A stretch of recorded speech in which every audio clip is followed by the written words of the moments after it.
शांति। ओम शांति। ओम शांति। आज की सुंदर सुबह के समय में गीता ज्ञान का श्रवण करना एक बहुत ही अमृत पान करने जैसा है।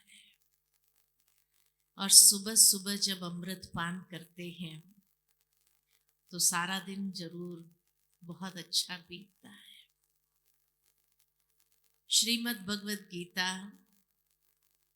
वो अमृत है जो मनुष्य आत्मा में शक्ति का संचार करता है, साथ ही साथ जीवन जीने की श्रेष्ठ निधि सिखाता है। श्रीमद् भगवत गीता भारत का सर्वश्रेष्ठ धर्म ग्रंथ कहो, कर्म ग्रंथ कहो। इसीलिए शिरोमणि माना गया है, क्योंकि ये दुनिया का एकमात्र शास्त्र है जिसमें भगवान वाच प्रथम स्थान पर है। दुनिया के जितने भी शास्त्र हैं या वो महान आत्माओं की वाणी है या दिव्य आत्माओं की वाणी है, लेकिन परमात्मा के महावाक्य नहीं है। और इसीलिए गीता को माता की उपमा दी गई है कि जिस तरह एक माँ अपने बच्चे के अंदर अच्छे संस्कारों का सिंचन करती है, ठीक इसी तरह श्रीमद् भगवत गीता भी सभी धर्मों को, सभी आत्माओं के अंदर श्रेष्ठ संस्कारों का सिंचन करती या जीवन के लिए एक बहुत उच्च मार्गदर्शन प्रदान करती है। दूसरा, इसको माता की उपमा इसलिए भी दी गई है कि जिस तरह एक माँ का संबंध हर बच्चे के साथ होता ही है, ठीक इसी तरह श्रीमद् भगवत गीता का भी संबंध हर धर्मों से है। महाभारत के अंदर जो युद्ध की बातें दर्शाई पांडव और कौरव के बीच में, उसी को ही इस्लाम धर्म में जिहाद कहा, जो अच्छाई और बुराई के बीच में। उसी को ही बाइबल के अंदर द होली वॉर कहा, जो फरिश्ते और शैतान के बीच में दर्शाए। और जिन महान आत्माओं को ये महसूस हुआ कि कहीं ये युद्ध की बातें लोगों के अंदर हिंसक वृत्ति को जन्म न दे दे, उन्होंने युद्ध की बातों को हटा करके जीवन के अंदर जो आचरण की बातें हैं, जैसे जैन धर्म के अंदर जितेंद्रिय होने की बातें हैं, तो श्रीमद् भगवत गीता में भी भगवान ने बार बार अर्जुन को कर्मेंद्रिय जीत होने की ही प्रेरणा दी है, जितेंद्रिय होने की ही प्रेरणा दी है। ठीक इसी तरह महात्मा बुद्ध को भी ये महसूस हुआ कि कहाँ ये युद्ध की बातें लोगों के अंदर हिंसक वृत्ति को जन्म न दे दे, तो उन्होंने भगवत गीता से कर्म योग को उठाया और कर्म ही धर्म है ये अपने धर्म पद में कहा। अच्छे कर्म करो, इसी के लिए प्रेरणा दी। तो हर धर्म का संबंध परमात्मा के महावाक्यों के साथ जुड़े हुए हैं, यानी उस मां के साथ हर धर्म का संबंध है। श्रीमद् भगवत गीता सर्वश्रेष्ठ शिरोमणि इसीलिए भी गाया हुआ है क्योंकि यही भगवत गीता में भगवान ने सभी वेदों का सार समाते हुए अर्जुन को प्रेरणा दी हुई है। इसमें ऐसा विशुद्ध आध्यात्मिक ज्ञान है जो अतुलनीय है। इसकी खूबी यह है कि इसमें वर्णित ज्ञान सभी मानव प्राणियों पर लागू होता है, किसी खास संप्रदाय की मान्यता के आधार पर नहीं है और इसके अंतर्गत सभी धर्म की मर्यादा की पवित्रता को सुरक्षित रखते हुए ईश्वरीय आध्यात्मिक ज्ञान को सार रूप में गौरवान्वित किया गया है। तब कहा कि संपूर्ण भगवत गीता के अंदर कहीं पर भी हिंदू शब्द नहीं आता है। क्यों? क्योंकि ये पूरी मानव जाति के लिए भगवान की शिक्षाएं हैं और इसीलिए भगवत गीता को जितनी भाषाओं में ट्रांसलेट किया गया है उतना और किसी धर्म पुस्तक को ट्रांसलेशन नहीं मिला है। यानी सारे संसार के लोगों ने भगवत गीता को जानना चाहा, समझना चाहा कि आखिर भी भगवान का संदेश हम मनुष्यात्मा के लिए क्या है। लेकिन इसकी थोड़ी सी भूमिका को अगर हम देखें कि ये भगवत गीता का ज्ञान जो भगवान ने अर्जुन को दिया वो हम तक कैसे पहुंचा, तो हम सभी ये बात बहुत अच्छे से जानते हैं कि महर्षि वेद व्यास जी निमित्त बने इस महान धर्म ग्रंथ की रचना करने के लिए। कहा जाता है कि महर्षि वेद व्यास जी जब ध्यान अवस्था में बैठते थे तो उस समय उन्हें दिव्य अनुभव की प्राप्ति होती थी और ऐसे ही एक बार जब समाधि में बैठे थे तो उस समय उन्हें ये दिव्य ज्ञान की प्राप्ति होने लगी। इतना सुंदर ज्ञान उन्हें महसूस हुआ कि ये तो पूरी मानव जाति के लिए उसको प्रसारित करना चाहिए।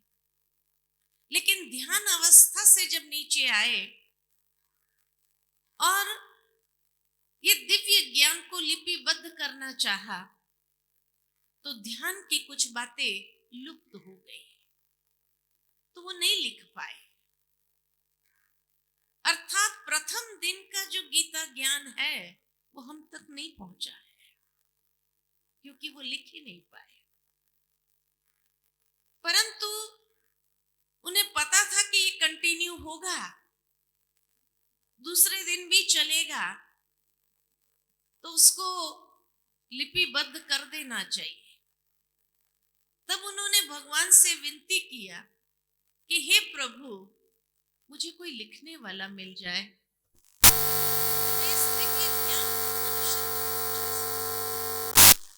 तब उन्हें कहा गया कि आप गणेश जी का आवाहन कीजिए और इसीलिए महाभारत के आदि पर्व के 77वें श्लोक में वो गणेश जी का आवाहन करते हुए गणेश जी से कहते हैं कि हे गणनायक आप मेरे लेखक हैं। यह ग्रंथ में मेरे मन की अति उच्च अवस्था अर्थात समाधि अवस्था द्वारा प्राप्त जो कि मेरी ही मन की कल्पनाओं का विस्तार है।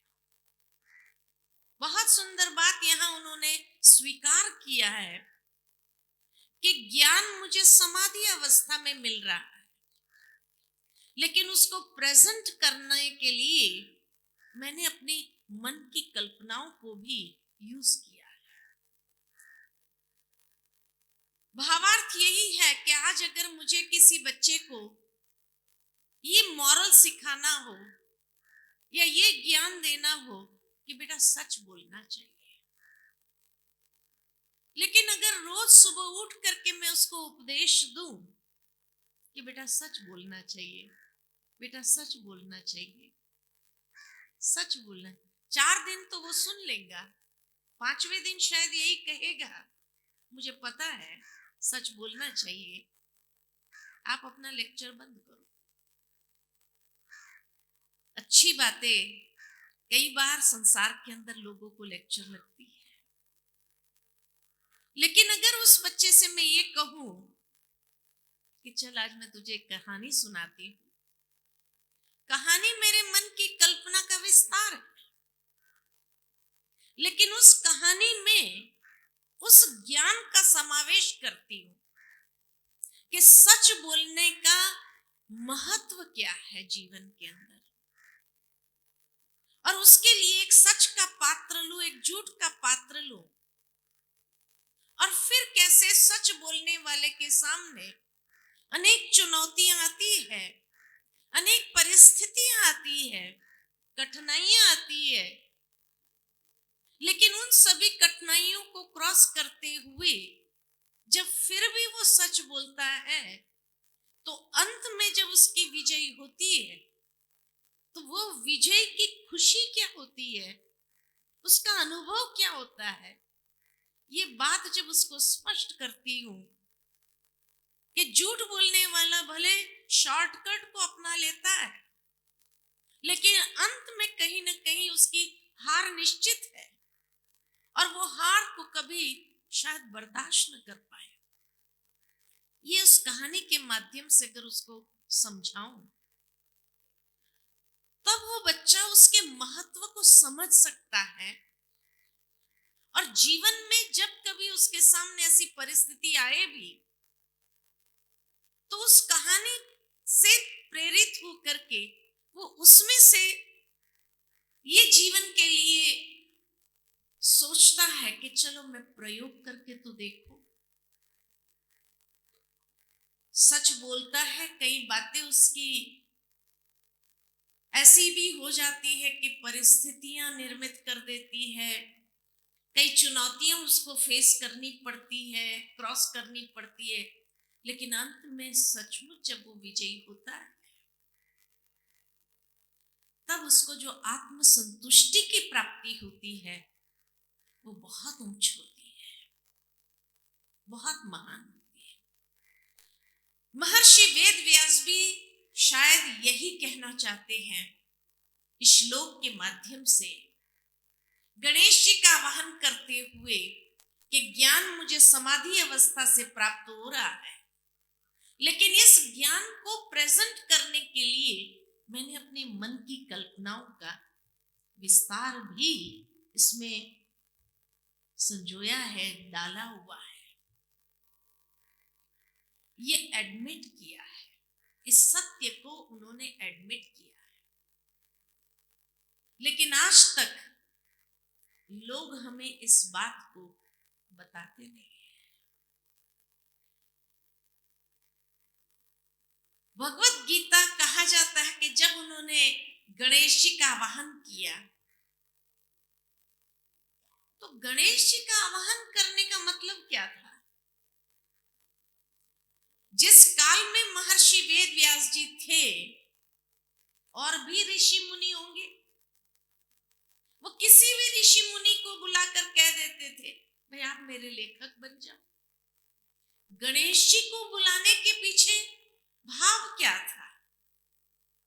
भाव यही है कि समाधि अवस्था अर्थात एक सुप्रा कॉन्शियसनेस स्टेज है, बहुत उच्च कॉन्शियसनेस की अवस्था है, और उसमें वो अमृत मिल रहा है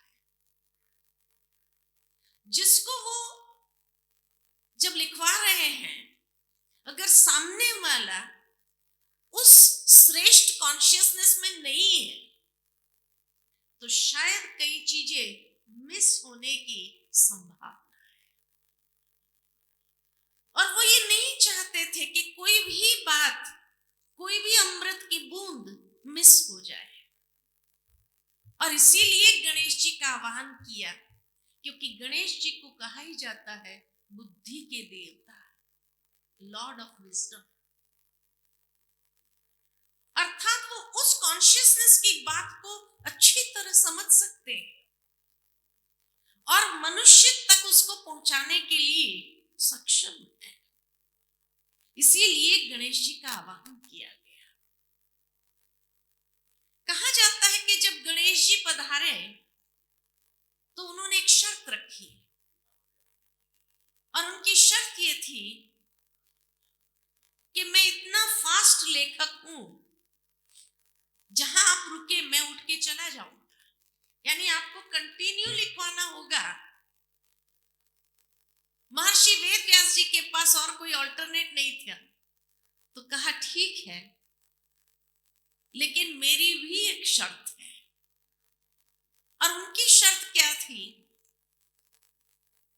कि समाधि अवस्था में मैं जो कुछ भी बोलूंगा, मेरी हर बात को आप समझकर लिखेंगे, बिना समझ के नहीं लिखेंगे। गणेश जी ने भी वो शर्त को मान्य रख लिया और कहा जाता है जब प्रथम श्लोक का उच्चारण हुआ कि धृतराष्ट्र संजय से पूछते हैं कि धर्म क्षेत्र कुरुक्षेत्र में पांडु पुत्र और मेरे पुत्र के बीच में क्या हो रहा है, उसका वर्णन करके तुम मुझे लिखाओ,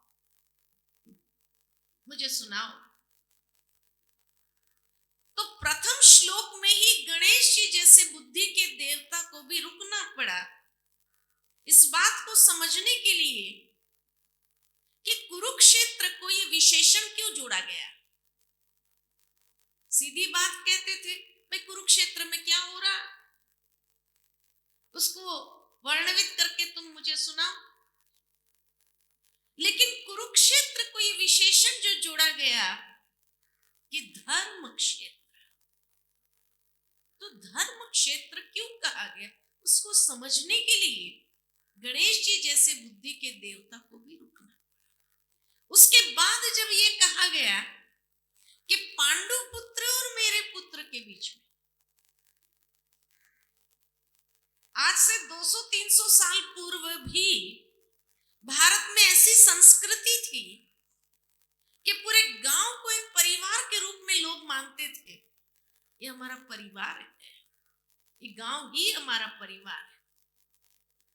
ऐसे में एक ही परिवार के लोग, गुरु परिवार के लोग, और धृतराष्ट्र संजय से कहता है मेरे पुत्र और पांडु पुत्र के बीच में भाई भाई, तो मेरा तेरा कहां से आया, या ये एटीट्यूड, ये भावना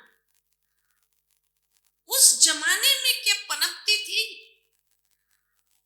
इसको समझने के लिए भी गणेश जी को रुकना पड़ा कि मेरे तेरे का भाव कहां से आया, क्योंकि मेरे तेरे का भाव तो कलयुग में होता है, जहां एक ही परिवार के दो भाइयों के बीच में भी मेरे तेरे का भाव आ जाता है। तो ये बात क्यों कही गई, इसको समझने के लिए गणेश जी जैसे बुद्धि के देवता को भी रुकना पड़ा। भावार्थ ये कैसे कई गुह्य रहस्यमयी बातें भगवत गीता के अंदर है, जिसको समझना बहुत आवश्यक है। आज की दुनिया के लोग उस गुह्यता को कितना समझ पाते होंगे, और इसीलिए कई लोगों ने गीता के ऊपर अनेक प्रकार की टीकाएं भी लिखी है कि ये भाव कहां से आए। लेकिन जिस तरह से हम देखते हैं कि आज से 500 साल पूर्व फ्रांस में नॉस्ट्राडामस हो गए, जिन्होंने विश्व का भविष्य गोले में देखा और लिखा, परंतु उसको काव्य रूप में लिखा, और उस काव्य में भी इतनी अलंकारिक भाषा को यूज किया कि आज भी जब लोग पढ़ते हैं तो समझ नहीं पाते हैं कि नॉस्ट्राडामस क्या कहना चाहते हैं। घटनाएं हो जाने के बाद जरूर कहते हैं हाँ ये बात नॉस्ट्राडेमस ने लिखी थी, परंतु समझ नहीं पाए थे। लेकिन हमारे भारत के ऐसे ऋषि मुनि हो गए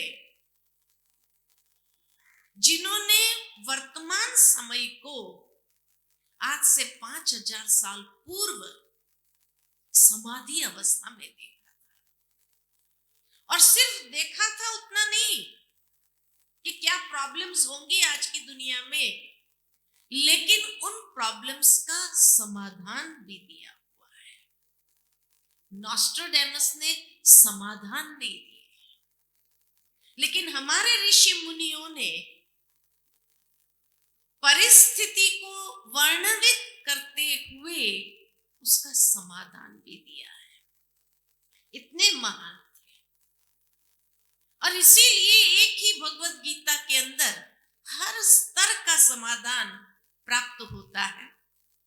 एक व्यक्ति की मनस्थिति का समाधान अर्जुन के रूप में दर्शाया, जिसको भी हम समझ सकते हैं।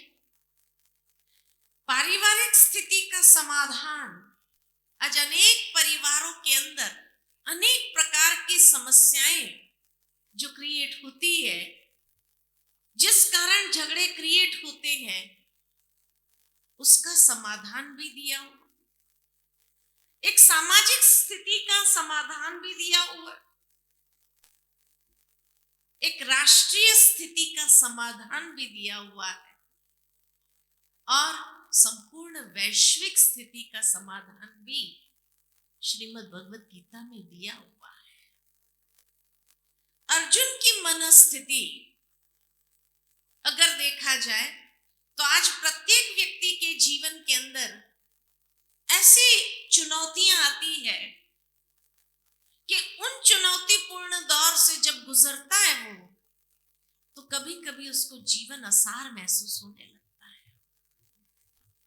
उसके पास कुछ नहीं बचता, उसका विश्वास टूटता है, उसके मूल्य बिखरते हैं, उसकी धैर्यता समाप्त हो जाती है, दया की हदें टूटती है। कुछ लोग इन चुनौतियों को पार करके अपने जीवन को सफल भी कर लेते हैं, जबकि कुछ लोग इन्हीं चुनौतियों के संघर्ष में अपने जीवन को नष्ट भी कर डालते हैं। ऐसे ही अर्जुन के सामने एक बहुत बड़ी चुनौती थी। अर्जुन की चुनौती क्या थी?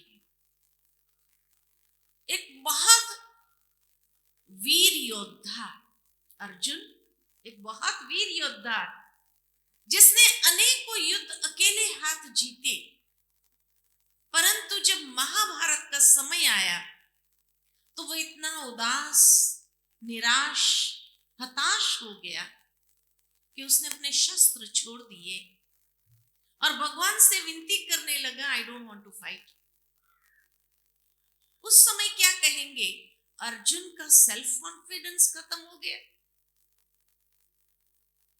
भगवान उसके साथ थे, विजय उसकी निश्चित थी, उसके बाद भी ऐसी मनोदशा, तो क्या भगवान पर भरोसा नहीं रहा? क्यों उसने युद्ध के लिए मना कर दिया? क्या कहेंगे? उसका सेल्फ कॉन्फिडेंस समाप्त तो हो गया या भगवान पर विश्वास नहीं रहा? क्या कहेंगे? न आत्मविश्वास कम हुआ था, न भगवान पर भरोसा कम हुआ था।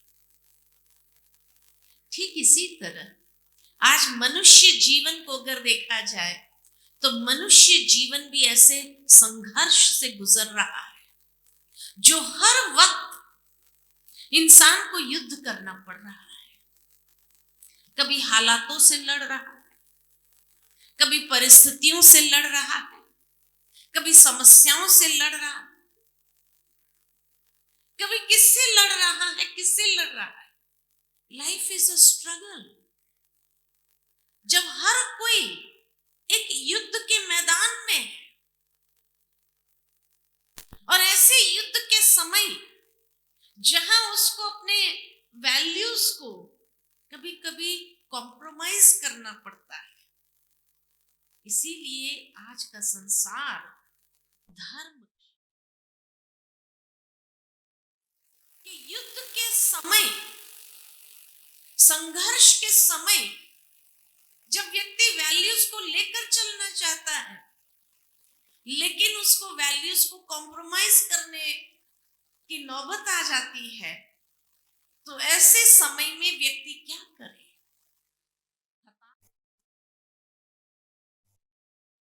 ही हो जाता है, कभी कभी डिप्रेशन का शिकार बन जाता है, सोचता नहीं है कि क्या किया जाए। ये नहीं कि उसका सेल्फ कॉन्फिडेंस खत्म हो रहा है, ये नहीं कि उसको भगवान पर विश्वास नहीं है, लेकिन हालात ऐसी है। ठीक वही अर्जुन वाली मनस्थिति से उसको गुजरना पड़ता है।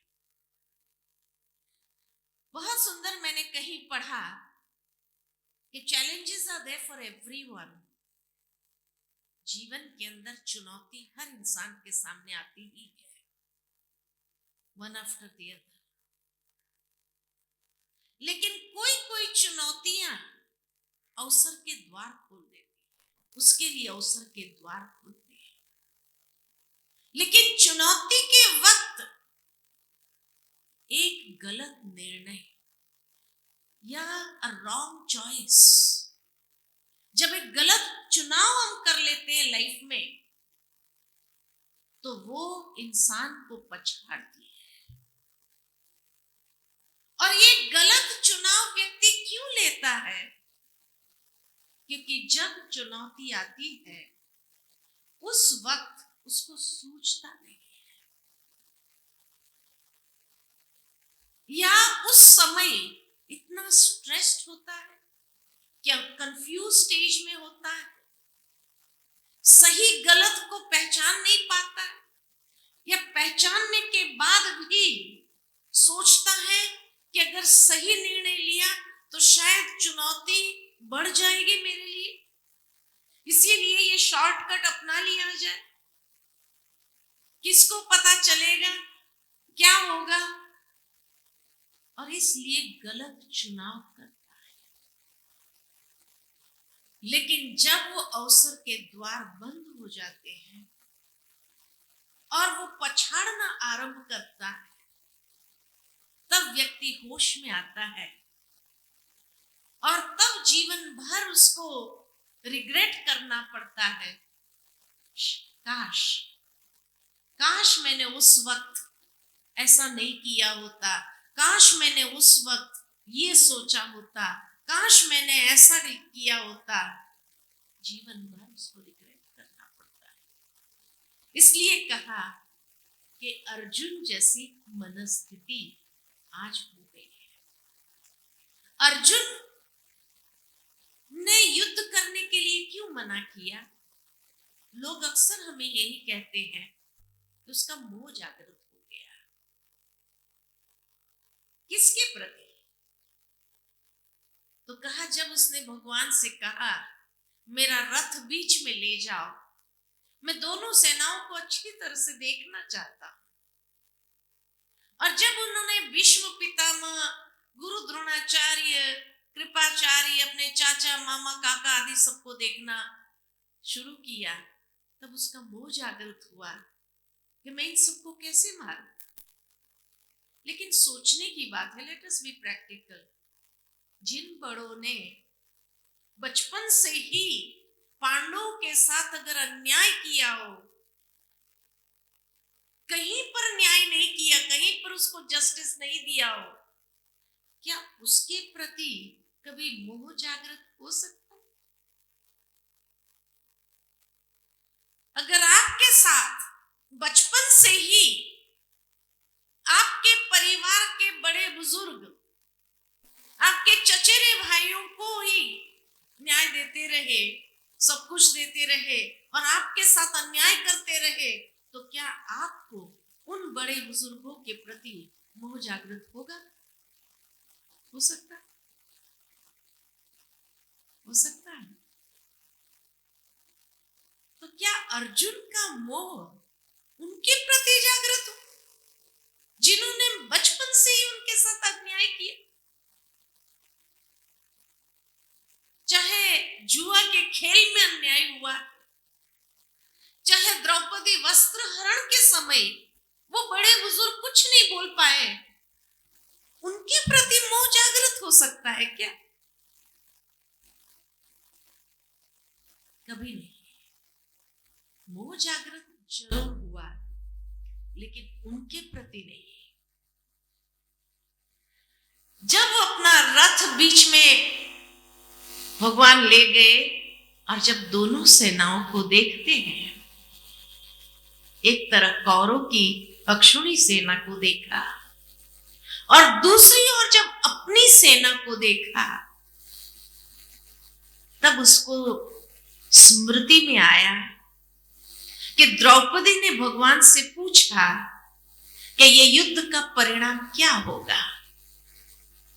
तो भगवान ने कहा 5 पांडव सुरक्षित रहेंगे। तब द्रौपदी ने पूछा मेरे पुत्र? तो भगवान ने कहा पुत्रों की गारंटी मैं नहीं लेता। और ये बात अर्जुन जानता था कि भगवान ने हमारे पुत्रों की गारंटी नहीं ली है। और कोई भी इंसान का पुत्र मोह जागृत होना स्वाभाविक है, क्योंकि वो जानता था जब उसने अपने पुत्र को खड़ा देखा तो वो जानता था भगवान ने पुत्रों की गारंटी नहीं ली है और कौरव हमें नहीं मार सकेंगे क्योंकि भगवान ने गारंटी ली है, लेकिन कौरव हमें चोट पहुंचाने के लिए भी पुत्रों को मारेंगे जरूर। और पुत्रों को खोने के बाद अगर वो राजगद्दी प्राप्त भी हो गई तो क्या उसका सुख हम भोग सकेंगे, या हर वक्त हमारा मन कचोटता रहेगा कि इस राजगद्दी को प्राप्त करने के लिए हमने अपने पुत्रों की बलि दी है। इसलिए उसने सोचा कि मैं अपने पुत्रों के साथ जंगल में रहना चाहूंगा, वहां कम से कम हमें सुकून तो मिलेगा कि हम पूरा परिवार इकट्ठे हैं। पुत्रों की बलि देने के बाद उस राज्य भाग्य को प्राप्त कर लिया तो क्या उसका सुख भोग पाएंगे? इसीलिए उसने युद्ध करने के लिए मना कर दिया, निराश हो गया, हताश हो गया और कहा कि मैं ये युद्ध नहीं कर सकता।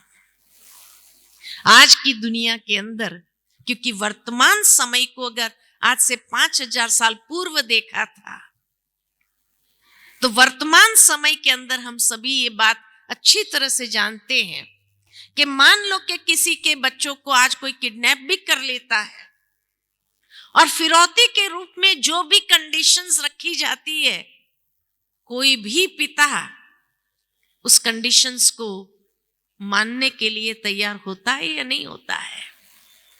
जरूर होता है। पुत्र मोह ऐसी चीज है, वो उस वक्त ऐसे धर्म संकट में भी अगर आ जाए, अगर उसको अपने वैल्यूज को भी कॉम्प्रोमाइज करना पड़े तो भी वो करेगा या नहीं करेगा? जरूर करेगा। इसलिए जब ऐसी मनस्थिति हो जाए, जब व्यक्ति को राह नजर ना आए, उसके लिए भगवत गीता बहुत सुंदर समाधान देती है। दूसरा, पारिवारिक स्थिति। कौरव पांडव एक ही परिवार के थे, कुरु परिवार। और परिवार के अंदर आज के युग में परिवार में झगड़े किस पर होते हैं?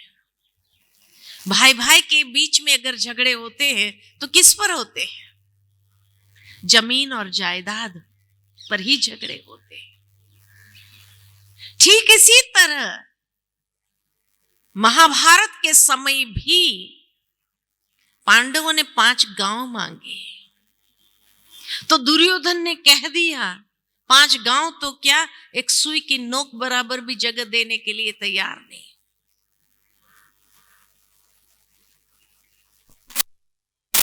दुनिया के अंदर ये हालात होते हैं या नहीं होते हैं?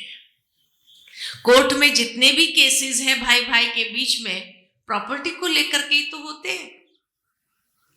मान लो कि यहाँ मुंबई जैसी नगरी से आपने खूब पैसा कमाकर गांव में जमीन लिया, भाइयों को सेटल किया, उन्होंने खेती किया, और जिस दिन आपको धन की आवश्यकता हो और आप जाकर के कहो कि भाई चलो हिस्सा कर लेते हैं, क्योंकि मैं अपने हिस्से को बेचना चाहता हूं, मुझे पैसे की जरूरत है, तो गांव में वो भाई क्या कहेगा? जमीन बेचने की बात करता है? जमीन बेची जाती है क्या कभी? ये जमीन बिकेगी नहीं, मना कर देता है। जो चाहे कर लो, लेकिन ये जमीन बिकेगी नहीं। ये जमीन ने अब तक सोना उगला है, इसको बेचने की क्या बात करता है? अरे भाई मैंने अपने पैसे से ही तो खरीदी है, मुझे जरूरत है, मैं बेचना चाहता हूं, तो क्या कहेंगे? कुछ भी हो जाएगा, जो चाहे कर लो, ये जमीन बिकेगी नहीं, कहेंगे कि नहीं कहेंगे? पांडवों ने भी खाली 5 गांव मांगे थे, लेकिन दुर्योधन ने भी मना कर दिया। और अभिमान इतना, चाहे कुल का नाश हो जाए, लेकिन घृणा, द्वेष, क्रोध, अन्याय, प्रतिशोध की भावना को छोड़ना नहीं है। और धृतराष्ट्र जैसे पुत्र मोह में अंधे, उस समय उन्होंने भी कुछ नहीं कहा कि भाई 5 गांव ही मांगे हैं ना, दे दो। ये भी नहीं दिया। भीष्म पितामह भी नहीं बोल सके कि 5 गांव ही तो मांगे, दे दो, अपने ही परिवार के लोग हैं। कहा? नहीं कहा। ऐसी पारिवारिक समस्या जब हो जाती है तो उसका समाधान भी भगवत गीता है। इसी के साथ सामाजिक स्थिति, आज के समाज के अंदर शकुनी जैसे पात्र है या नहीं है? महाभारत में तो एक ही शकुनी दिखाया, लेकिन आज के परिप्रेक्ष्य में अगर देखा जाए, कितने शकुनी होंगे? आज के युग में कितने शकुनी होंगे? बहुत है। हर घर में होगा, हर परिवार में होगा कि नहीं होगा? शकुनी है आपके परिवार में? कौन है शकुनी?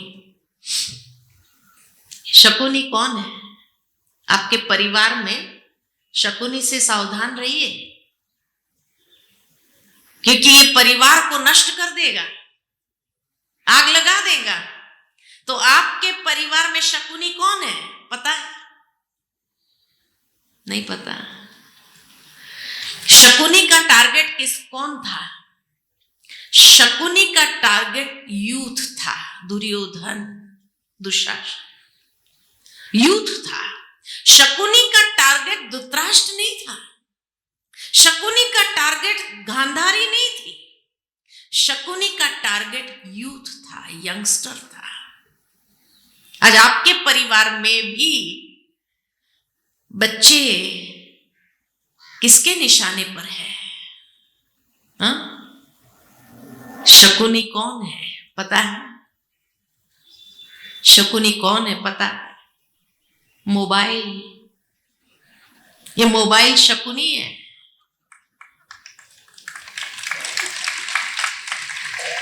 माँ बाप सोचते हैं कि बच्चों को भाई एंड्रॉयड मोबाइल देना चाहिए, उसको कभी भी भाई गूगल सर्च करना हो, कुछ जानना हो, कुछ इंफॉर्मेशन चाहिए, उसको तुरंत मिलना चाहिए, दे देते हैं, ये समझते हुए कि भाई उसको गाइड करेंगे, उसको आगे बढ़ाएंगे, प्रॉब्लम्स आएंगे तो उसको समाधान देंगे।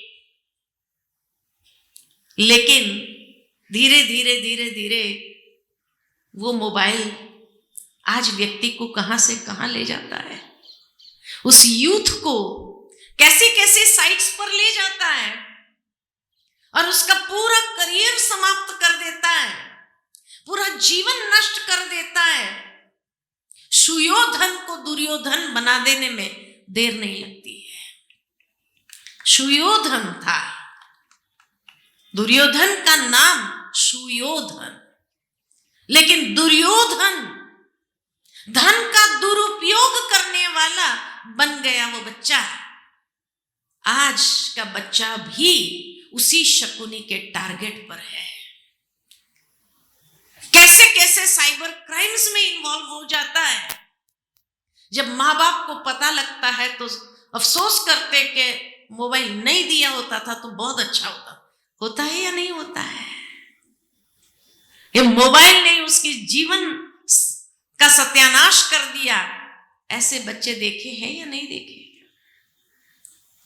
कहां पहुंच जाते हैं। अरे कई बहनें आकर के सुनाते हैं, बड़ी खुशी से सुनाते हैं कि हमारे घर में 6 महीने का बच्चा बिना मोबाइल के खाना नहीं खाता है। खाना नहीं खाता है, उसको मोबाइल चालू करके दे दो तब खाना खाता है। 2 साल का बच्चा बोलना नहीं जानता है अभी ढंग से, लेकिन उसके हाथ में मोबाइल दे दो, यूट्यूब खोलना आता है, कार्टून शो अपना देखना चालू कर देता है। ये आता है, माताएं खुश होती है, हमारा पोता तो अब से लेकर के कितना डिजिटल हो गया, बहुत एडवांस हो गया, हमें तो कुछ नहीं आता है और ये 2 साल का बच्चा कितना कुछ कर लेता है। सोचने की बात है, अगर 2 साल का बच्चा जो बोलना नहीं जानता है वो यूट्यूब अपनी खोल करके कार्टून शो देख सकता है, कल को वो कौन सी साइट देखेगा यूट्यूब पर, उसका अंदाजा है। और इस तरह से वो शकुनी के निशाने पर कब आ जाता है और उसका जीवन पूरा समाप्त हो जाता है। जब समाप्त हो जाता है तब माँ बाप को एहसास होता है। इसलिए कहा कि आज हर एक बच्चा उस शकुनी के निशाने पर है। शकुनी से सावधान रहिए, अपने बच्चे को भी उससे बचाइए या उसको गाइड करें कि भाई ऐसी साइट पर तो न जाए, कम से कम जो उसके जीवन को ही समाप्त कर दे। आज वो बच्चा बहुत सहजता से YouTube खोल करके अपने कार्टून शोज देख लेता है, लेकिन आगे चल करके वो कौन से YouTube खोल करके देखेगा और किस तरह अपनी मनोवृत्ति को विकृत बना देता है। ये भी प्रैक्टिकल देखा गया है कि समाज के अंदर अगर विकृति आ रही है तो उस विकृति का कारण भी क्या है, कितने जीवन को नष्ट कर दिया। इसलिए जब समाज की ऐसी स्थिति हो जाए कि जहां धर्म धर्म, कर्तव्य, भलाई बुराई, न्याय अन्याय को परखने वाले ज्ञान चक्षु नहीं है, ऐसे समय पर उन सुयोधनों को बचाने की आवश्यकता है, उनको सही गाइड करने की जरूरत है। आज से 5000 साल पूर्व महर्षि वेद व्यास जी ने ये वर्तमान समय को देख करके उसका समाधान भी भगवत गीता में लिखा है। इसी तरह एक राष्ट्रीय स्थिति, आज कोई भी राष्ट्र को लिया जाए तो हर राष्ट्र की स्थिति क्या हो गई है, कुर्सी का ही तो खेल है, कुर्सी का ही खेल है ना। और इसीलिए हर राष्ट्र को जब दृढ़ भावना हड़प कर बैठती है, पाशवी बल से अपने अधिकार को जमाए हुए जब सत्य की दृष्टि से अंधा हो जाता है और जहां मानसिक और आत्मिक अंधत्व होता है वो बहुत ही भयानक होता है।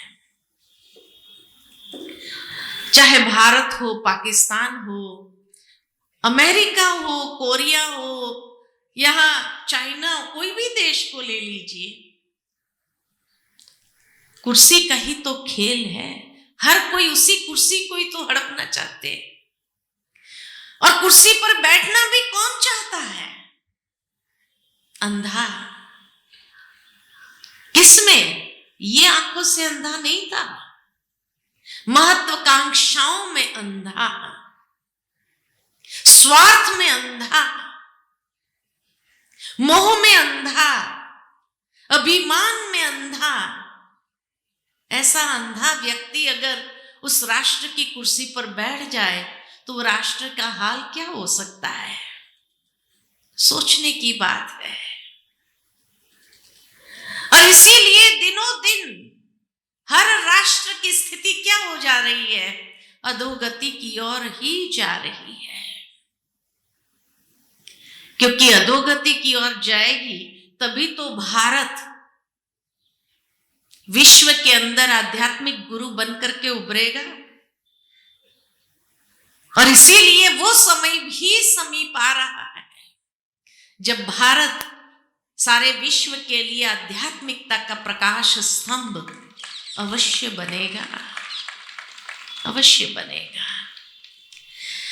इसी तरह महात्मा गांधी ने भी यही कहा कि जब राष्ट्र की स्थिति को लेकर के मैं उलझ जाता हूं तो भगवत गीता का कोई भी पन्ना खोल करके पढ़ना आरंभ करता हूं और मुझे अपनी समस्या का समाधान मिल जाता है। शायद कह रही हूं, जिस समय में उन्होंने भगवत गीता का सहारा लिया था उस समय में वही समाधान उपयुक्त था। आज के दृष्टिकोण से शायद वो समाधान उपयुक्त न भी लगे, लेकिन उस समय में शायद वही उपयुक्त हो सकता था। और इसी तरह पूरे संसार की स्थिति को अगर देखा जाए तो आज संसार भी ऐसी संकटमय स्थिति से गुजर रहा है जो स्वयं भगवान को इस धरा पर आकर इसके इतिहास को एक नया मोड़ देना ही पड़ता है। वे मनुष्य मात्र को भूला हुआ पाठ फिर से पढ़ाते हैं और उसके मन को विषय तथा व्यक्तियों के मुंह से निकालकर योग युक्त बनाते हैं।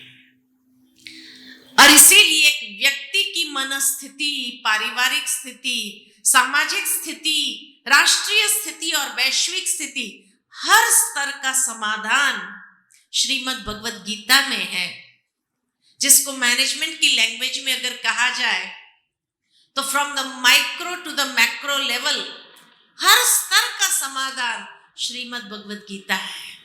हर स्तर का समाधान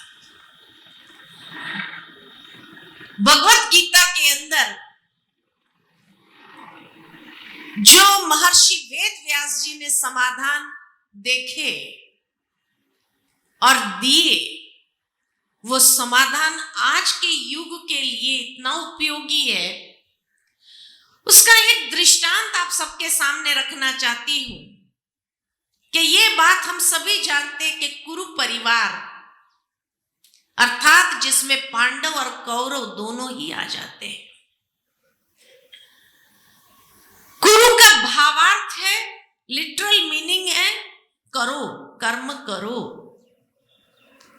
पांडव माना जो भगवान से प्रीत रखने वाले, पवित्र कर्म करने वाले, और कौरव माना जो भगवान से विपरीत, अपवित्र या पाप कर्म करने वाले। इसीलिए रेशियो बताया 5:100। 5 पांडव थे और 100 कौरव थे, ये रेशियो बताया। आज की दुनिया के अंदर भी अगर देखा जाए 100% के रूप में अगर सारे विश्व को लिया जाए तो पांडव आज की दुनिया में कितने होंगे? ओनली 5%, बाकी कौरव ही है।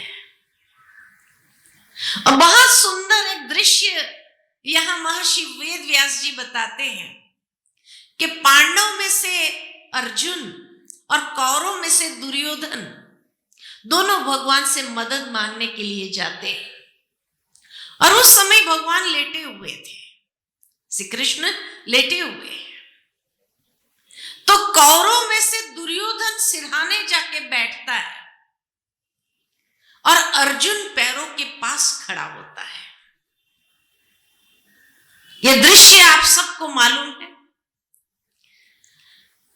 और भगवान ने जैसे आंखें खोली तो सामने अर्जुन को देखा और पूछा कि हे अर्जुन, तुम कब आया? नेचुरल है, सामने ही देखेंगे पहले। तो दुर्योधन ने कहा कि मैं पहले आया हूं, मुझे मांगने के लिए कहा जाए। आज की दुनिया में भी यही होता है। दादागिरी करने वाले जो लोग हैं वो हर बात में अपना हिस्सा पहला चाहते हैं। तो इसने कहा मुझे पहले मांगने के लिए कहा जाए।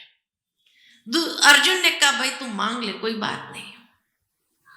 तब भगवान ने कहा एक तरफ मैं हूं, एक तरफ मेरी अक्षौणी की सेना है, क्या चाहिए? और एक लाइन वहां जोड़ दिया कि जिस तरफ मैं रहूंगा मैं युद्ध नहीं करूंगा, मैं शस्त्र नहीं उठाऊंगा, मैं सिर्फ सारथी बनकर के रथ चलाऊंगा, मैं युद्ध नहीं करूंगा। शकुनी ने दुर्योधन को सिखा सिखा कर भेजा था, तू उसी को मांग लेना और कुछ नहीं मांगना। लेकिन जब भगवान ने कहा मैं सिर्फ सारथी बनकर रथ चलाऊंगा, मैं शस्त्र उठाने वाला नहीं हूं, मैं युद्ध नहीं करूंगा, तब दुर्योधन को लगा फिर भगवान को मांग कर फायदा ही क्या, वो कुछ करने वाले ही नहीं। और इसीलिए उसने अक्षौणी सेना मांग ली। Wrong choice, wrong choice. क्यों? क्योंकि अक्षौणी सेना थी किसकी? थी किसकी? नारायणी थी ना, नारायणी सेना थी।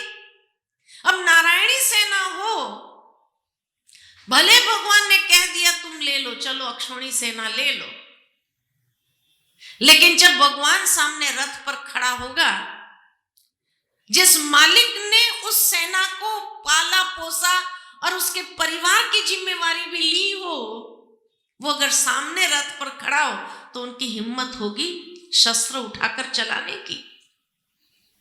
Wrong choice.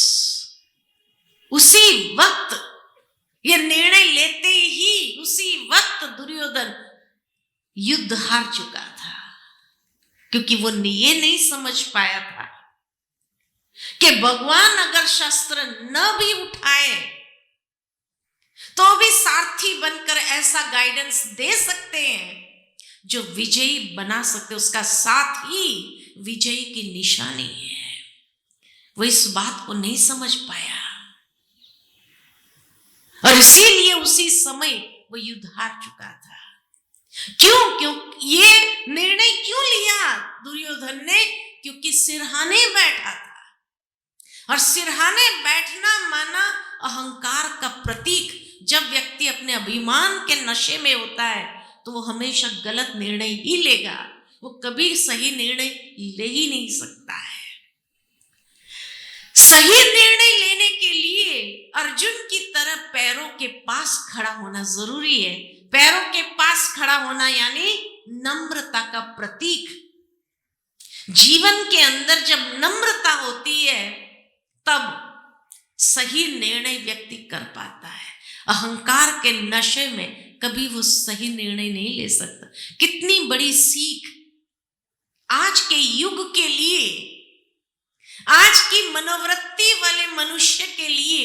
महर्षि वेद व्यास ने अपने मन की कल्पना से उसी समय ये बात लिखवा दिया था कि जीवन के अंदर हमेशा भगवान का साथ अनुभव करने के लिए, सही निर्णय लेने के लिए और सदा विजयी होने के लिए, जीवन में सफल होने के लिए नम्रता बहुत आवश्यक है। नम्रता बहुत आवश्यक है। अहंकार के नशे में, क्योंकि आज एक छोटे बच्चे का भी अभिमान इतना होता है कि माँ बाप के नाक में दम कर देता है, और इसीलिए उस समय 5000 साल पूर्व वर्तमान समय को देखते हुए उन्होंने ये सीख उसी समय इस दृष्टांत के माध्यम से दे दिया।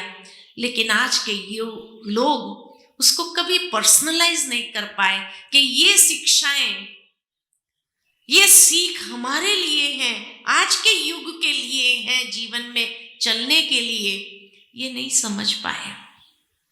और इसीलिए 5 पांडव और 100 कौरव, 5 पांडव परसेंटेज है, रेशियो है। वो 5 पांडव में भी कौन कौन थे? तो युधिष्ठिर अर्थात युद्ध जैसी परिस्थिति में भी स्थिर बुद्धि वाला, स्टेबल माइंड। आज की दुनिया में स्टेबल माइंड वाले कितने हैं? जिस दुनिया के अंदर लोगों के लिए कहा जाता विम्सिकल माइंड है, वेवरिंग माइंड है, ऐसे वेवरिंग माइंड वाली दुनिया के अंदर स्टेबल माइंड वाले कितने परसेंटेज लोग होंगे? Only 1%, only 1%। दूसरा नंबर था भीम, स्ट्रॉन्ग विल पावर। आज की दुनिया में विल पावर तो छोड़ो, लोगों का कॉन्फिडेंस लेवल कम हो रहा है। ऐसे समय में चल रहा है, ऐसे समय में आत्मबल से सशक्त व्यक्ति कितने परसेंटेज होंगे? Only 1%, only 1%। तीसरा नंबर है अर्जुन, अर्थात अर्जित करने का भाव जिसके अंदर है, अर्जन करने वाला, पॉजिटिव बातों को अर्जन करने वाला, पॉजिटिव बातों को धारण करने वाला। आज की दुनिया के अंदर जहां चारों ओर नेगेटिविटी इतनी अधिक है, ऐसी दुनिया में पॉजिटिव बातों को ग्रहण करने वाले कितने परसेंटेज लोग होंगे? ओनली 1%। चौथा नंबर है नकुल। नकुल यानी जो नियमों पर चलने वाला, सिद्धांतों पर जीवन जीने वाला। आज की दुनिया में जहां नियम सिद्धांत जैसी कोई चीज ही नहीं रही, न उठने का, बैठने का, खाने का, पीने का कोई नियम सिद्धांत ही नहीं है, ऐसी दुनिया में नियमों पर चलने वाले, सिद्धांतों पर जीवन जीने वाले कितने परसेंटेज लोग होंगे? ओनली 1%। और 5वां नंबर है सहदेव। सहदेव माना सहयोग देने वाले, हर अच्छे कार्य में अपना सहयोग देने वाले। आज की दुनिया में सहयोग देने वाले तो बहुत है, लेकिन सहयोग देने के बाद एक अपेक्षा रहती है, मेरी नेम प्लेट जरूर लगनी चाहिए, लोगों को पता चलना चाहिए मैंने इतना सहयोग दिया है। लेकिन सहदेव ऐसा व्यक्ति था जो बिना किसी अपेक्षा के सहयोग देने वाला, और बिना किसी अपेक्षा के सहयोग देने वाले आज के युग में कितने परसेंटेज लोग होंगे? ओनली 1%। ये थे 5 Pandavas, stable mind, will power, positive बातों को ग्रहण करने वाले, नियमों पर चलने वाले, सिद्धांतों पर जीवन जीने वाले, और हर अच्छे कार्य में अपना सहयोग दे बिना किसी अपेक्षा के देने वाले। ये थे 5 पांडव। और दूसरी ओर कौरव, अर्थात जो अधर्म के पक्ष के वाचक, धृतराष्ट्र यानी जो महत्वाकांक्षाओं में अंधा, स्वार्थ में अंधा, अभिमान में अंधा, पुत्र मोह में अंधा। आज कई लोग दुनिया के अंदर आपको मिलेंगे। और गांधारी जो देखते हुए देखना नहीं चाहती थी, आंखों पर पट्टी बांध लिया। मैं जब गीता का अध्ययन कर रही थी तो मन में एक विचार आया कि मान लो किसी का पति किसी कारणवश नेत्रहीन हो जाए तो उसकी पत्नी को उसका सहारा बनना चाहिए या खुद भी आंखों पर पट्टी बांध लेनी चाहिए? क्या करना चाहिए? विवेक ये कहता है कि सहारा बनना चाहिए, ये गांधारी कैसी पत्नी थी जो खुद भी आंखों पर पट्टी बांध लिया। लेकिन तब महसूस हुआ कि आज से 5000 साल पूर्व महर्षि वेद व्यास जी ने वर्तमान समय को जब देखा तो देखा कि जब कोई पति गलत काम कर रहा है, गलत निर्णय ले रहा है, गलत आचरण कर रहा है, पत्नी जानते हुए समझते हुए बोल नहीं पाती है। उस वक्त वो भी आंखों पर पट्टी ही बांध लेती है, गांधारी बन जाती है। अगर किसी के साथ अन्याय कर रहा है पति, जानते हुए भी चुप रहती है। और कोई अगर उसके पास गया भी है कहते हुए कि भाई आपका पति हमारे साथ इतना अन्याय कर रहा है, थोड़ा तो उनको बताइए कि हमारे साथ न्याय तो करे, जानते हुए भी क्या कहेगी, अच्छा हमें तो पता ही नहीं था, ठीक है हम देखेंगे, कोशिश करेंगे, फिर जैसी ईश्वर की इच्छा होगी। गांधारी बन जाती है। आज ये दुनिया में ऐसी गांधारियां बहुत है या नहीं है? बहुत है। और फिर इंटरनेट पर मैं देखने लगी 100 कौरवों के नाम, बहुत आश्चर्य हुआ।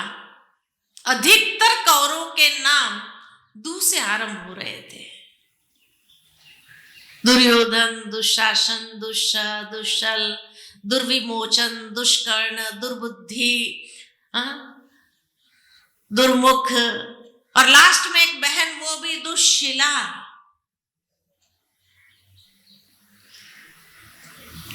मुझे बड़ा आश्चर्य लग रहा था और मैं देख रही थी कि कलयुग में भी माँ बाप अपने बच्चों के लिए इतने सुंदर सुंदर नाम चुनते हैं।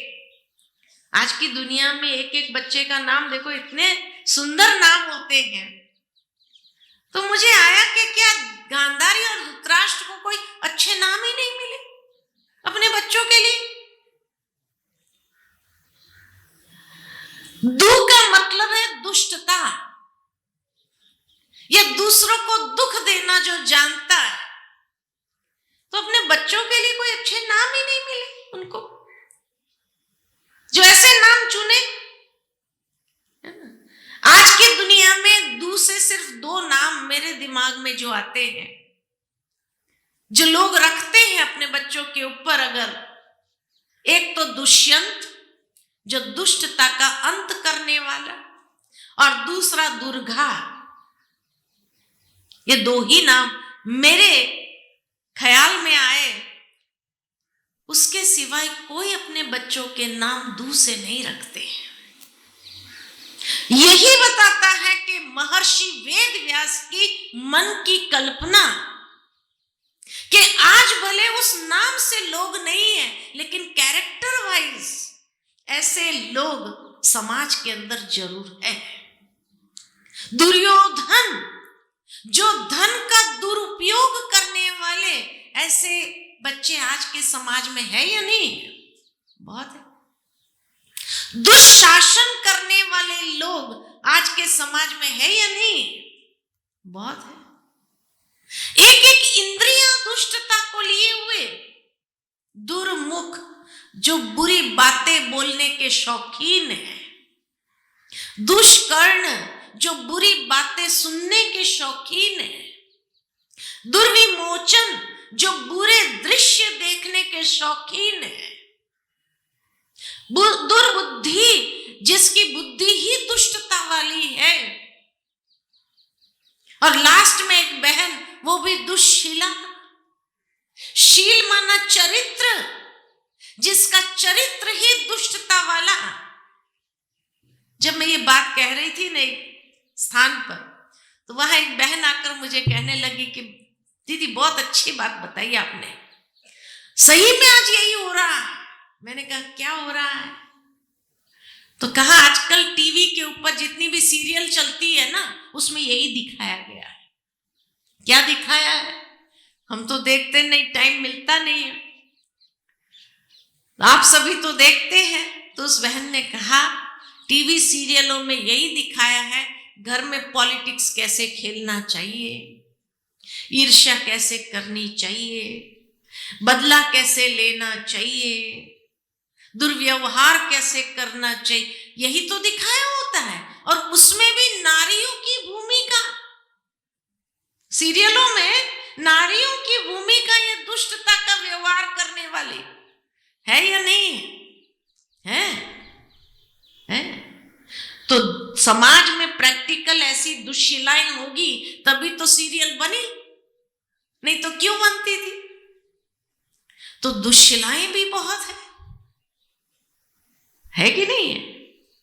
तो पांडव भी है, कौरव भी है, भीष्म पितामह भी है। भीष्म पितामह माना ब्रह्मचारी लोग, लेकिन किस तरफ है? कौरव के तरफ है। गुरु द्रोणाचार्य जैसे गुरु लोग भी किस तरफ है? कौरव के तरफ है। कौरव का नमक खाया हुआ। कहने का भावार्थ, सारे पात्र आज के समाज में उपस्थित है। तो महाभारत भी चल रहा है या नहीं चल रहा है? घर घर में है महाभारत या नहीं है? महाभारत भी हो रहा है। इसलिए का पांडव भी है, कौरव भी है और महाभारत भी है। आप सभी कौन हो? हाँ, आप सभी कौन हो? पांडव हो ये तो जरूर है, तभी यहां बैठे हैं। कौरव तो गीता ज्ञान सुनने लिए आ नहीं सकते हैं, पांडव ही गीता ज्ञान सुनने के लिए आएंगे। पांडव जरूर है, लेकिन कौन सा पांडव है ये तो बताइए।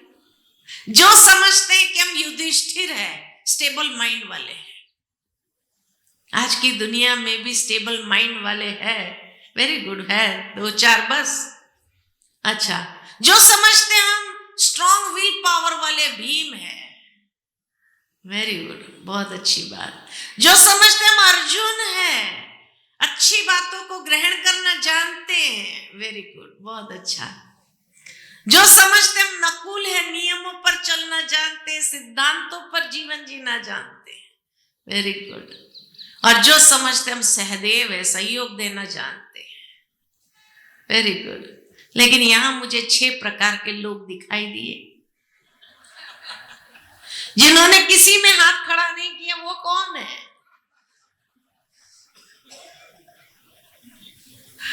ये कंफ्यूज स्टेज में है, पता नहीं कौन सा पांडव है, समझ नहीं पा रहे हैं। पांडव है ये जरूर है, लेकिन कौन सा पांडव है ये नहीं समझ पा रहे हैं। इस मंच से जो मैं देख रही हूं कि यहां बैठा हुआ आज हर कोई मुझे अर्जुन नजर आ रहा है, अच्छी बातें ग्रहण करने के लिए यहां बैठ गए।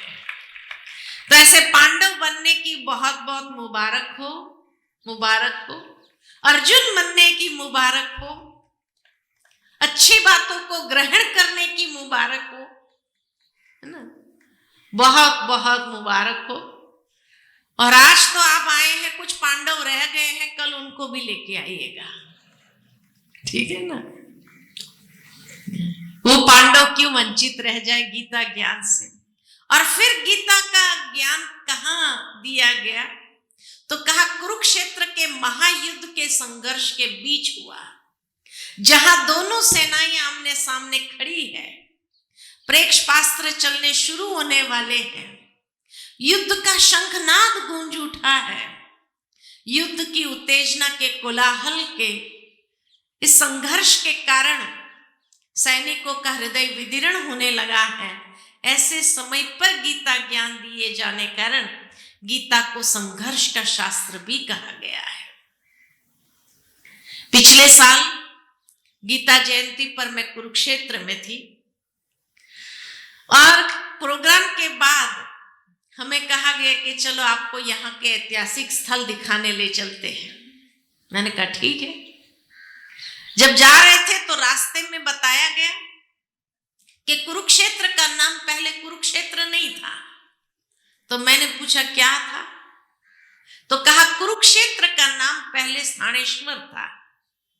शिव जी का एक मंदिर है जो आज भी वहां पर है, स्थानेश्वर जिसका नाम, और उसी मंदिर के नाम से उस गांव को जाना जाता था। बहुत छोटा सा कस्बा था स्थानेश्वर, जो थानेसर डिस्ट्रिक्ट में आता था। तो मैंने पूछा फिर ये कुरुक्षेत्र नाम कब पड़ा? तो कहा 1947 में एक कलेक्टर यहां आए, जिन्हें महसूस हुआ कि इतनी बड़ी घटना यहां घटी और उसका नामो निशान नहीं है। तब उन्होंने उस स्थान का नाम चेंज किया, स्थानेश्वर से कुरुक्षेत्र नाम डाला, और उसके बाद सारा डेवलप करना शुरू किया उसको, और डेवलप करते करते करते करते आज उसको एक डिस्ट्रिक्ट लेवल तक ले आए। आज भी अगर आप वहां के रेलवे स्टेशन पर जाएंगे तो एक साइड पर आपको कुरुक्षेत्र जंक्शन मिलेगा, तो दूसरी साइड पर उसको कहा गया है थानेसर। थानेसर नाम लिखा हुआ है आज भी। ये बात जब सुनी तो बहुत आश्चर्य लगा।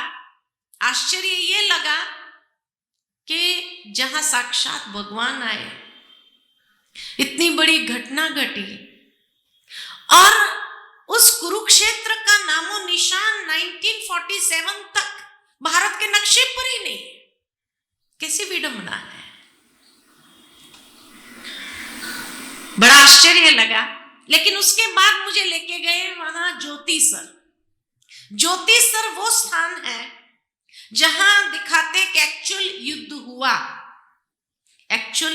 हुआ, है ना। वो स्थान देखो, इतना छोटा है, पता नहीं वहां अक्षौणी की सेना कैसे खड़ी रही होगी। वहां पर एक मॉन्यूमेंट है रथ का, जहां भगवान गीता ज्ञान दे रहे हैं, और वहां एक वृक्ष के ऊपर तख्ती लगी हुई है, गीता उपदेश स्थल। आप में से कई लोग अगर गए होंगे तो देखा होगा गीता उपदेश स्थल। तो मुझे बताया गया ये वो एग्जैक्ट प्लेस है जहां भगवान ने अर्जुन को गीता का ज्ञान दिया था। तो जब ये बात सुनी तो मेरे मन में एक विचार आया, और मैंने उस भाई से पूछा कि एक बात बताओ कि 700 श्लोक 18 अध्याय सुनाने में भगवान को कितनी देर लगी होगी? तो मुझे कहा गया कि ऐसे कई ओपिनियंस है महाभारत के अंदर। कोई कहते 45 मिनट में ये ज्ञान दिया गया, कोई कहते 3.5 घंटे में ज्ञान दिया गया, है ना। कई ओपिनियंस है। तो मैंने कहा चलो जो भी ओपिनियन हो, चाहे 45 मिनट्स हो या 3.5 घंटा ज्ञान देने में लगे हो, लेकिन 3.5 घंटे तक अगर भगवान ज्ञान देते रहे अर्जुन को, तो उतना समय तक दुर्योधन ने क्या किया? क्योंकि जो युद्ध के लिए इतना उतावला था, did he have the patience? क्या उसके पास इतना धैर्य था कि 3.5 घंटे तक नो रिएक्शन? आज रास्ते में अगर 2 व्यक्ति लड़ने के मूड में हो और एक व्यक्ति को आप थोड़ा ढीला पड़ता हुआ देख रहे हो, सज्जन है, और उसको कहो मैं तुम्हें गीता ज्ञान सुनाता हूं, तो दूसरा क्या कहेगा? भाई गीता ज्ञान देना है तो घर में देना, this is not the place, यहां लड़ने के मूड में है ना। तो भगवान 3.5 घंटे तक या 45 मिनट्स तक भी ज्ञान देते रहे, और दुर्योधन ने कोई रिएक्शन नहीं दी। तो वो भाई मुझे कहने लगे कि नहीं, उस समय जो है ना भगवान ने टाइम फ्रीज कर दिया था। भाई टाइम फ्रीज कहां से हुआ? भाई पहले अध्याय में तो आता है कि सभी महारथी अपने अपने शंख बजाना चालू करते हैं। दुर्योधन भीष्म पितामह के पास जाकर के युद्ध की व्यू रचना सारी समझने का प्रयत्न कर रहा है। तो टाइम फ्रीज कहां हुआ था? कारोबार चल रहा था। तो फिर वो भाई मेरा चेहरा देखता रहा कि भाई दुर्योधन भगवान के पास जाकर इतना तो क्या कि this is not the time. आपको ज्ञान देना था, पहले देना था। ये युद्ध का मैदान है अभी। How can you do this? और युद्ध शुरू कर दे। जब शंखनाद हो गया तो युद्ध शुरू हो गया, अनाउंस हो गया ये, फिर भी कोई चलाता नहीं है। ऐसे कैसे हुआ? तो वो भाई मेरा चेहरा देख करके कहने लगा कि इसके बारे में तो कुछ लिखा नहीं है, महाभारत में कुछ बताया नहीं। चलो ठीक है, नहीं बताया। फिर मेरे मन में आया, भाई अक्षौणी सेना माना कितने लोग होते एक अक्षौणी में? तो इंटरनेट के द्वारा देखने लगे तो कहा कि महाभारत के युद्ध के संगठन के लिए उस समय पत्ती की इकाई निश्चित किया गया था, और एक पत्ती में एक रथ, एक हाथी, 5 पैदल सैनिक और 3 घुड़सवार थे। इतने एक पत्ती में थे। तो एक अक्षौणी में कितने थे? तो एक अक्षौणी में कहा 21,870 पत्ती होती है। तो 21,870 रथ थे, 21,870 हाथी थे, 5 पैदल सैनिक माना 1,09,350 पैदल सैनिक थे, और 65,610 घुड़सवार थे। इतने एक अक्षौणी में थे। और महाभारत के समय कितने अक्षौणी योद्धा थे? तो कहा 18 अक्षौणी। 11 अक्षौणी कौरवों के तरफ, 7 अक्षौणी पांडवों के तरफ, 18 अक्षौणी थे। तो 18 अक्षौणी में कितने हुए? तो मल्टीप्लाई किया जाए तो 3,93,660 रथ थे, 3,93,660 हाथी थे, 19,66,300 पैदल सैनिक थे, और 11,80,980 घुड़सवार थे। इतने 18 अक्षौणी में थे। और वो ज्योतिषर अगर देखो, इतना छोटा मैदान, इतने एक हाथी, 3 लाख हाथी, 3,93,000 माना नियरली 4 लाख हाथी खड़े कहां हुए? सोचने की बात है। अगर पूरा हरियाणा भी लिया जाए ना तो भी शायद कम पड़े।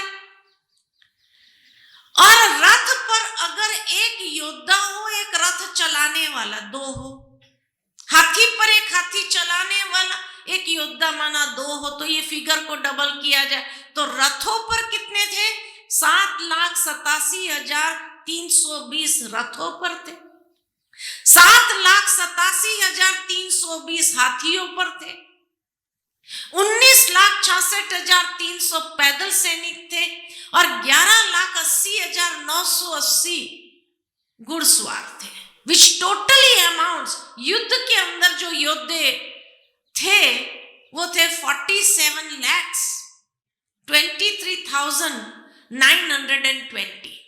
47,23,920। इतने तो योद्धे थे। और वो स्थान देखो, कुरुक्षेत्र, इतना छोटा, तभी का हरियाणा पूरा लिया जाए तो भी शायद कम पड़े। क्यों? क्योंकि इतने ही नहीं थे। कहा जाता था कि जैसे ही सूर्यास्त हो जाता था युद्ध विराम हो जाता था, और युद्ध विराम होता था तो हर कोई अपनी अपनी शिविर में चले जाते थे। माना इतने लोगों का रहने का बंदोबस्त था। हाँ, 47 लाख लोगों का, माना एक पूरा शहर से भी ज्यादा होगा, है ना? इतने लोगों का रहने का बंदोबस्त। अच्छा, इतने लोगों की फैमिलीज भी तो होगी। वो फैमिलीज को अगर गिनती किया जाए वो कितना एरिया होगा? अच्छा, इतने ही नहीं, लेकिन जो सैनिक घायल हो जाते, कहा जाता एक दिन में अकेले भीष्म पितामह 10,000 लोगों को मार गिराते थे। अब 10,000 लोग जो गिरे, उन लाशों को उठाने वाले,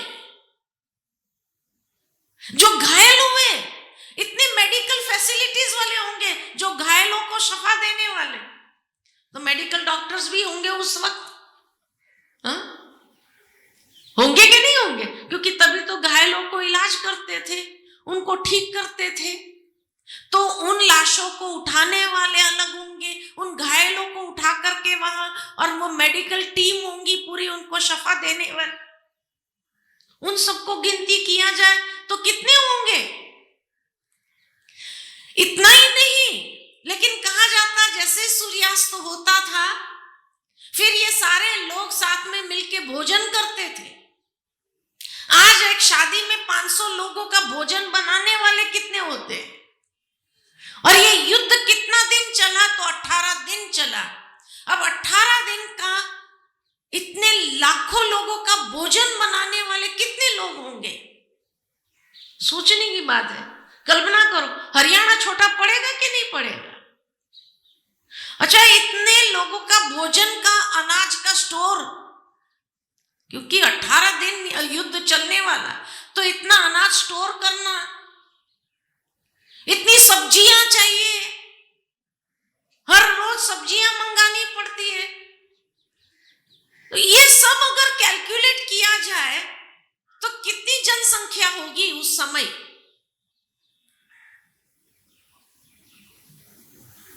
इसीलिए अगर उसको देखा जाए तो 125 करोड़ भारतवासी होंगे या नहीं होंगे? इतनी जनसंख्या होगी या नहीं होगी? सब चीजों को मिला दिया जाए, इसीलिए महर्षि वेद व्यास जी ने कुरुक्षेत्र की कथा नहीं लिखी है, हरियाणा की कथा नहीं लिखी है, महाभारत की कथा, महाभारत की कथा, क्योंकि उस समय महाभारत की जनसंख्या इतनी थी। और आज से 5000 साल पूर्व वर्तमान समय को देखा था, क्योंकि वर्तमान समय में इतनी जनसंख्या है, और ये जनसंख्या हर कोई युद्ध के मैदान में है या नहीं है? युद्ध चल रहा है या नहीं चल रहा है? चल ही रहा है। सारे भारत में देखो क्या चल रहा है, युद्ध हो रहा है। हर व्यक्ति के जीवन में युद्ध है, देश में युद्ध है, समाज के अंदर युद्ध है कि नहीं है? इसीलिए कहा कि ये वही महाभारत का समय है, जब हर कोई इंसान युद्ध के क्षेत्र में है, और युद्ध में के समय ही अगर एक परिवार के लिए भगवान इस संसार में आ सकता है, तो आज इतने परिवारों में अगर युद्ध चले तो भगवान को आना चाहिए या नहीं आना चाहिए? इसीलिए जो उन्होंने गीता में वायदा दिया है, यदा यदा ही धर्मस्य, बाबा जब जब अति धर्म ग्लानि होगी, और उस धर्म ग्लानि के समय मनुष्य का हृदय ईश्वर के प्रति ग्लानि से भर जाएगा, तब मैं इस संसार में पुनः अवतरित होता हूं। ये वही समय चल रहा है। तब कहा कि हमारे ऋषि मुनि इतने महान थे, वर्तमान समय को आज से 5000 साल पूर्व खाली देखा नहीं, लेकिन समाधान भी दिए हुए।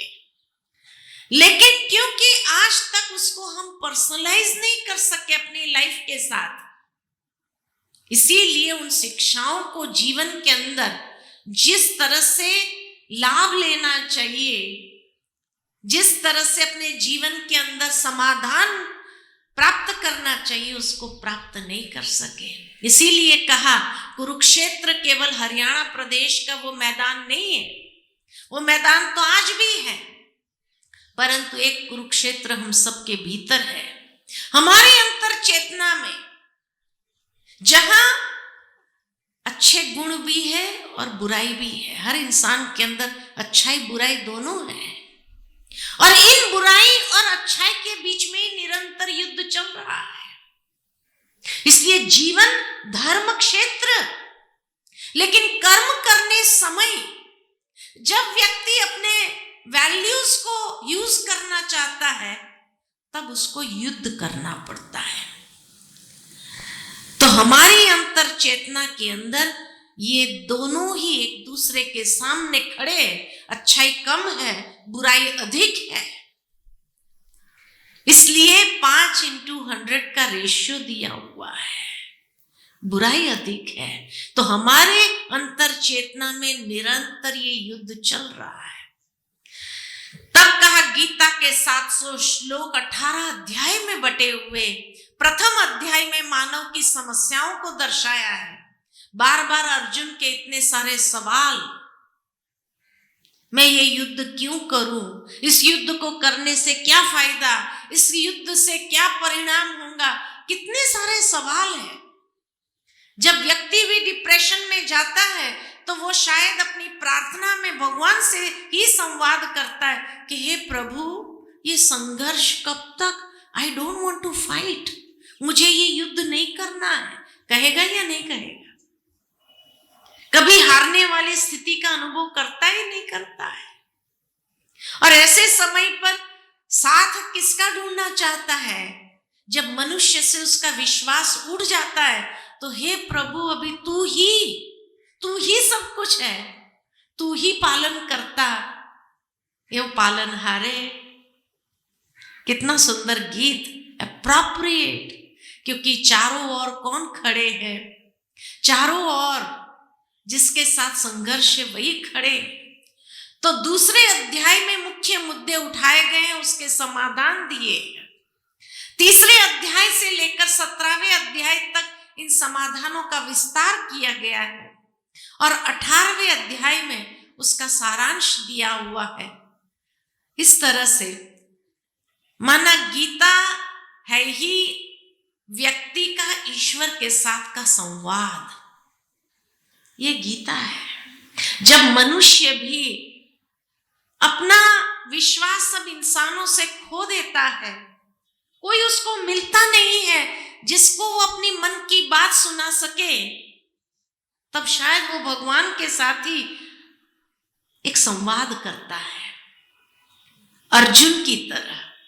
तो आज का हर अर्जुन ईश्वर के साथ संवाद कर रहा है या नहीं कर रहा है? क्योंकि हमने अपने दुनिया को, हर इंसान की अपनी एक कर्मों की दुनिया है और हर इंसान ने अपनी कर्मों की दुनिया को इतना अत्यधिक जटिल कर दिया है, इतना कॉम्प्लिकेटेड कर दिया है कि अब वो अपनी दुनिया को बेहतर बनाना चाहता है, लेकिन कैसे बनाए ये रास्ता उसको नहीं मिल रहा है। इसलिए उसके कर्मों की दुनिया में इतना संघर्ष महसूस कर रहा है। तब कहा कि भगवान गीता के अंदर उसके जीवन का उद्देश्य और उस लक्षित बिंदु तक पहुंचने का रास्ता अर्जुन को दर्शाते कि कहां से राह भटके, कहां से उस जंगल में चले गए व्यर्थ विचारों के। आज मनुष्य, अर्जुन भी नेगेटिव थिंकिंग जब करता है, व्यर्थ विचार जब करता है, तो राह भटकने वाली तो स्थिति हो गई। और ऐसी जब राह भटकने वाली स्थिति हो जाती है, तभी तो ईश्वर इस संसार में पुनः आकर के मनुष्य को उस भटकन से छुड़ाता है और लक्ष्य तक पहुंचने के लिए पुनः रास्ता उसको दर्शाता है कि इस रास्ते पर चल करके आगे बढ़ो। इसलिए प्रथम अध्याय में जो अर्जुन का विषाद कि कुरुक्षेत्र के युद्ध के मैदान का दृश्य, जिसके मुख्य दो पात्र स्वयं भगवान और अर्जुन, जिसके साक्षी अक्षौणी सैनिक और युद्ध में भाग लेने वाले दोनों सेनाओं के योद्धाओं के नामों की घोषणा के पश्चात अर्जुन का हृदय निराशा में डूब गया, इस भय के कारण कि वो अपने मित्र संबंधी को क्या, अपने पुत्रों को खो देगा। तो पुत्र मोह उसका जो जागृत हुआ, जैसे आज की दुनिया में मान लो कि एक जज साहब हो और जज साहब जज की कुर्सी पर बैठ करके जो भी उनके सामने क्रिमिनल आते हैं उनकी सुनवाई होती है और सुनवाई के बाद हर एक के अकॉर्डिंग टू लॉ जो पनिशमेंट होती है वो पनिशमेंट सुनाते हैं, जैसा जिसका गुनाह।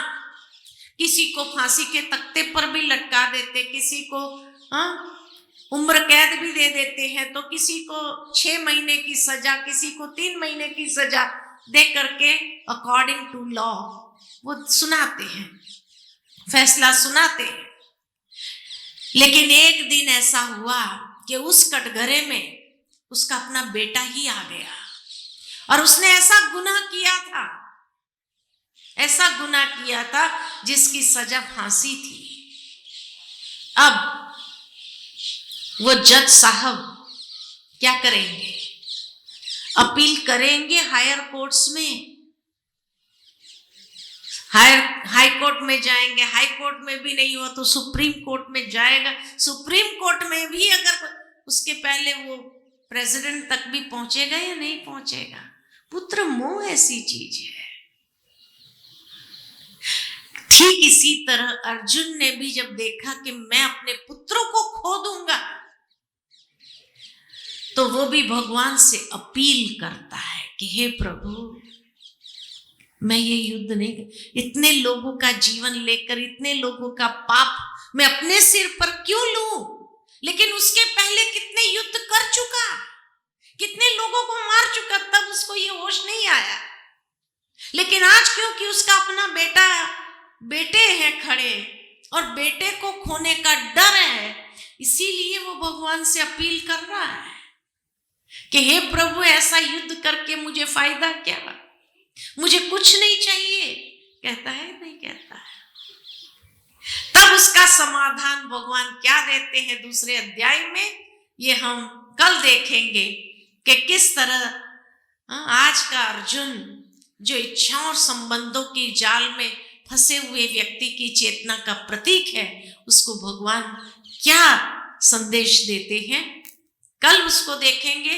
अभी थोड़ी देर के लिए अपने मन को शांत करके एकाग्र करते हुए ध्यान में बैठते हैं, एक बहुत सुंदर गीत को सुनते हुए जीवन के अंदर वही प्रेरणाओं को लेकर के आज चलेंगे।